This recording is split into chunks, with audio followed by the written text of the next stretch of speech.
Hi everyone, welcome to my channel. ఈరోజైతే నేను onion pakodi చేసుకుంటున్నాను. నేను ఎలా చేసుకున్నాను అనేది చూపిస్తాను. నేనైతే ఒక 4 పెద్ద సైజు ఉల్లిపాయలని ఇలా సన్నగా కట్ చేసుకొని పెట్టుకున్నాను.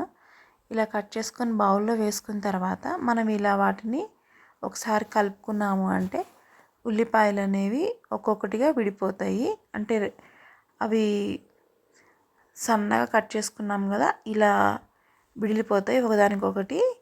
అలా విడిలిపోయిన తర్వాత మనకి పకోడీ వేసుకున్నామంటే క్రిస్పీగా క్రంచీగా బాగుంటాయి.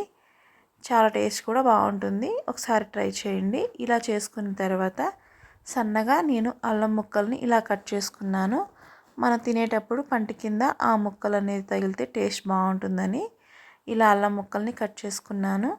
పచ్చిమిరపకాయలను కూడా 2 ఈ సైజులో కట్ చేసుకున్నాను. ఎందుకంటే పిల్లలు తింటారు కదా, వాళ్ళకి తీసుకొని తినడానికి ఈజీగా ఉంటుందని చెప్పేసి. చిల్లీ కారంగా ఉంటుంది కాబట్టి. ఇక్కడ వచ్చేసి కొంచెం కరివేపాకు, కొంచెం కొత్తిమీర, ఇవి కూడా ముక్కలుగా కట్ చేసుకొని వేసుకుంటున్నాను. ఈ పకోడీ అయితే చాలా టేస్టీగా ఉంటుంది, చాలా బాగుంటుంది. మనకి స్ట్రీట్ స్టైల్లో కావాలి అంటే ఇలా ఒకసారి ట్రై చేయండి, చాలా బాగుంటుంది. ఇక్కడ వచ్చేసి నేను ఒక కప్పు, అంటే ఈ కప్తో శనగపిండి తీసుకున్నాను. ఉల్లిపాయలు వచ్చేసేసి ఒక 200 గ్రామ్స్ ఉంటాయి. ఈ శనగపిండి వచ్చేసి ఒక 150 గ్రామ్స్ ఉంటుంది. ఇక్కడ వచ్చేసి రైస్ ఫ్లోర్ వచ్చేసి కప్పులో పావు తీసుకున్నాను. అంటే శనగపిండి కప్పు తీసుకుంటే దానిలోకి పావు కప్పు వరిపిండి తీసుకున్నాను. ఇవన్నీ తీసుకొని రుచికి సరిపడా ఉప్పు కూడా వేసుకోవాలి. రుచికి సరిపడా ఉప్పు వేసుకొని కొంచెం జీలకర్ర వేసుకుంటున్నాను. మీకు జీలకర్ర ఇష్టం లేదనుకుంటే కొంచెం వాము అయినా వేసుకోవచ్చు. నేనైతే జీలకర్ర వేసుకున్నాను. ఇక్కడ వచ్చేసి సోడా ఉప్పు, వంట సోడా అంటారు కదా, అది ఒక చిటికెడు వేసుకున్నాను. చాలా అంటే చాలా తక్కువగా వేసుకున్నాను. ఇక్కడ వచ్చేసి కొంచెం నూనె వేసుకుంటున్నాను. మనకి స్ట్రీట్ స్టైల్లో రావాలి అంటే కొంచెం వంట సోడా వేసుకుంటే క్రిస్పీగా కరకరలాడుతూ వస్తాయి. ఇవన్నీ వేసిన తర్వాత ఉల్లిపాయ ముక్కలు ఇవంతా బాగా కలుపుకోవాలి. మనం వేసిన సాల్ట్, జీలకర్ర, కరివేపాకు, కొత్తిమీర, అల్లం ముక్కలు, పచ్చిమిరపకాయ ముక్కలు, సోడా ఉప్పు అంతా బాగా కలిసేలాగా కలుపుకోవాలి.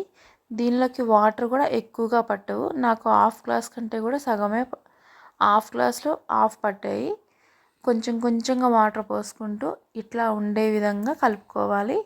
చూడండి, ఇలా ఉండాలి.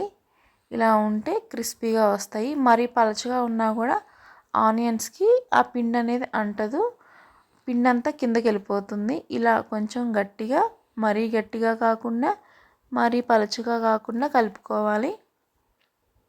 ఇది కలుపుకొని పక్కన పెట్టేసుకొని బాండీలో కొంచెం నూనె పోసుకొని నూనె హీట్ ఎక్కిన తర్వాత మనము ఈ పకోడీలని వేసుకోవాలి. ఇవి ఆనియన్స్ని విడివిడిగా వచ్చేసాయి కదా, వీటిని ఇలా వేసేసుకొని వాటిని ఒక 5 మినిట్స్ అలానే ఉడికించుకోవాలి. అస్సలు కదిలించద్దు.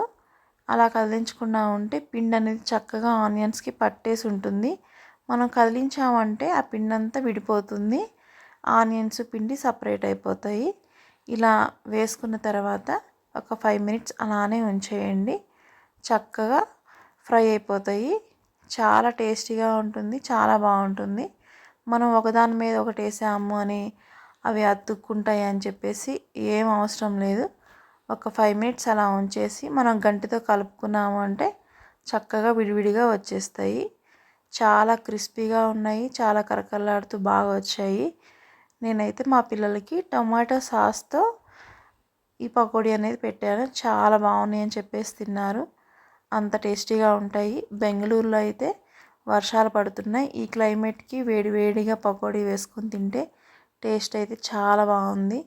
మీరు కూడా ఈ వీడియో నచ్చితే లైక్ చేయండి, నా ఛానల్ని సబ్స్క్రైబ్ చేసుకోండి. ఒకసారి ఈ విధంగా ట్రై చేయండి, చాలా టేస్ట్గా వస్తాయి పకోడీ.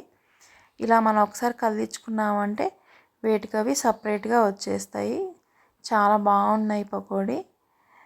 ఇలా ఒకసారి ట్రై చేయండి మీరు కూడాను. ఇది చూడండి, గోల్డెన్ కలర్ వచ్చేంత వరకు ఫ్రై చేసుకోవాలి. మనము హైలో పెట్టేసుకున్నామంటే కలర్ చేంజ్ అవుతాయి, కొంచెం తక్కువలో పెట్టుకొని స్లోగా కుక్ చేసుకోవాలి. ఇవి గోల్డెన్ కలర్లోకి వచ్చేసాయి.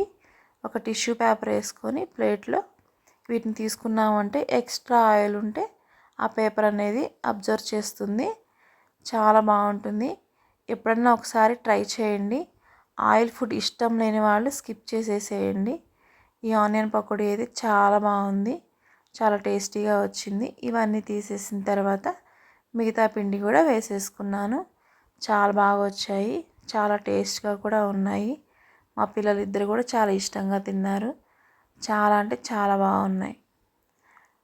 ఈ వీడియో నచ్చితే లైక్ చేయండి, నా ఛానల్ని సబ్స్క్రైబ్ చేసుకోండి.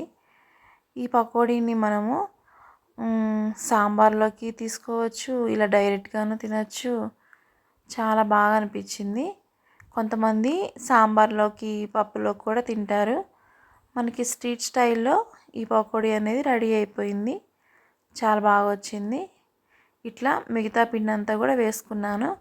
ఇక్కడ ఏంటంటే బాండీలో నేను కొంచెం ఆయిలే వేసుకున్నాను, ఎందుకంటే డీప్ ఫ్రై చేసిన ఆయిల్ మరలా మనం ఎక్కువగా యూజ్ చేయం కాబట్టి నేను కొంచెం ఆయిల్తోనే కొంచెం కొంచెంగా వేసుకుంటున్నాను. ఇది కొంచెం పిండే కాబట్టి. ఇదిగోండి రెడీ అయిపోయాయి ఆనియన్ పకోడీ. టేస్ట్ అయితే బాగా వచ్చింది. లైక్ చేయండి.